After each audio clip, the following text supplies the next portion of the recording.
In this video, we are going to look at how to run the analysis for an independent or unpaired samples t-test. An independent samples t-test will look at the difference between mean scores of two different groups of your sample.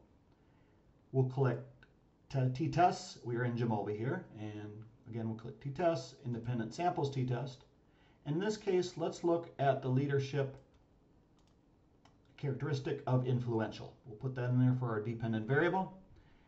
And for this test, let's look at gender. We are going to look to see if there is a significant difference between the scores for males and females on the category of influential.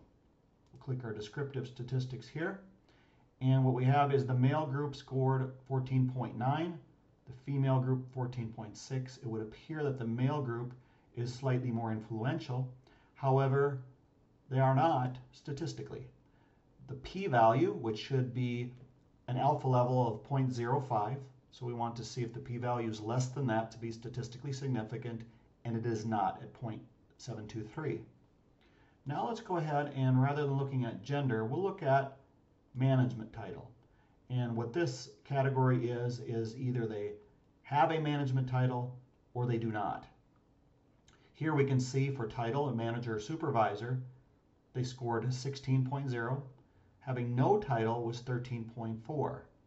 Again, we're looking at the topic of influential, that is our construct, and the p-value is less than 0.05. It's actually less than 0.001, meaning it is statistically significant.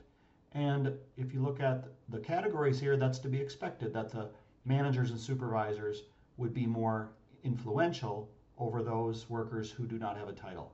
But we demonstrated that by using an independent samples t-test to actually see if there was a statistically significant difference between these two mean scores.